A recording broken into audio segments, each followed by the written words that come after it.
আউযু বিল্লাহি মিনাশ শাইতানির রাজিম বিসমিল্লাহির রহমানির রহিম ওয়া'তাসিমু বিহাবলিল্লাহি জামিআ ওয়া লা তাফাররাকু।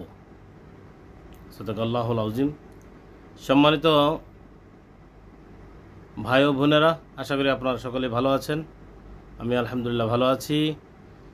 আমি যে আয়াতটি তেলাওয়াত করেছি, আল্লাহ সুবহানাহু ওয়া তাআলা এখানে বলেছেন যে অতঃপর তোমরা সকলেই আল্লাহর রজ্জুকে শক্তভাবে ধারণ করো, ওয়ালা তাফাররাকু, তোমরা পৃথক হইও না। সম্মানিত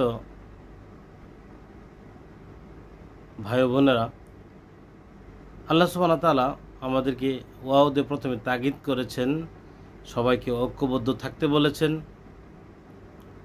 এবং কি বলা হয়েছে যে তোমরা পৃথক হইও না, আলাগ হইও না। অর্থাৎ যারা ইমানের দাবিতে বলিয়ান এবং যারা আল্লাহ সুবহানাহু ওয়া তাআলার কোরআনকে নিজের জীবনে, পারিবারিক জীবনে, সামাজিক জীবনে, রাষ্ট্রীয় জীবনে সর্বত্রই ছড়িয়ে দিতে চায়, এর কোরআনের রাজকে কায়েম করতে চায়, তারা ঐক্যবদ্ধ হতে হবে। এইটাই হলো উপযুক্ত সময়। এবং বাংলাদেশ স্বাধীন হওয়ার পর মুসলমানরা কোথাও তাদের এই আল্লাহর দেওয়া বিধান পরিচালিত করতে পারেনি। এবার সুযোগ এসেছে। আসুন আমরা এই আয়াতের লিখে যে ওয়া'তাসিমু বিহাবলিল্লাহি জামিআ, তোমরা সকলে ঐক্যবদ্ধভাবে আল্লাহর রজ্জুকে শক্তভাবে ধারণ করো। আমরা কিন্তু এই সুযোগে যদি শক্তভাবে ধারণ করতে পারি, কোরআনের দ্বারপ্রান্তে আসতে পারি এবং এই কোরআনকে সংবিধান বানানোর জন্য সংসদে যেতে হবে। আর সেই সংসদে যাওয়ার জন্য ন্যায়ের প্রতীক, ইনসাফের প্রতীক দাঁড়িপাল্লা মার্কা অথবা এই ইসলামিক দলগুলো সহ 8 দলের যে সমমাননা, যে এমপি যেখানে দাঁড়াক না কেন, যে মার্কায় দাঁড়াক না কেন, এই ইসলামিক মনা ভাইদেরকে আপনারা ভোট দিবেন।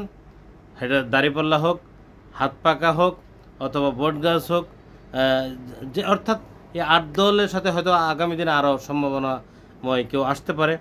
অর্থাৎ এই জামাত ইসলামের নেতৃত্বে যারাই এবার নির্বাচন করছে, যেখানে যে দাঁড়াবে তাকে আমরা ভোট দিব, জয়যুক্ত করব, সংসদে পাঠাবো এবং আল্লাহর জমিনে আল্লাহর দিন কায়েম করার জন্য আমরা এই কাজটি এবার করব এবং দাঁড়িপাল্লা মার্কায় ভোট দিয়ে জয়যুক্ত করে আমরা সংসদে পাঠিয়ে আল্লাহর জমিনে আল্লাহর দিনকে যেন বিজয় করতে পারে, সেই সংবিধান যেন সংসদে কায়েম করতে পারে। সেই সংবিধান তৈরি করার জন্য যারা আইন প্রণেতা হবে তাদেরকে আমরা জয়যুক্ত করব ইনশাআল্লাহ।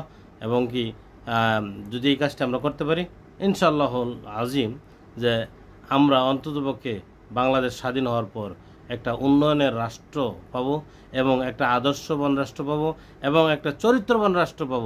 অর্থাৎ মাথা যদি আপনার ঠিক থাকে, নিচে অটোমেটিকলি ঠিক হয়ে যাবে। অর্থাৎ আমরা সেই জন্য আমরা কোরআন প্রেমিক এবং ইসলামী আদর্শের যারা আইন প্রণেতা হবে তাদের হাতকে শক্তিশালী করব ইনশাআল্লাহ।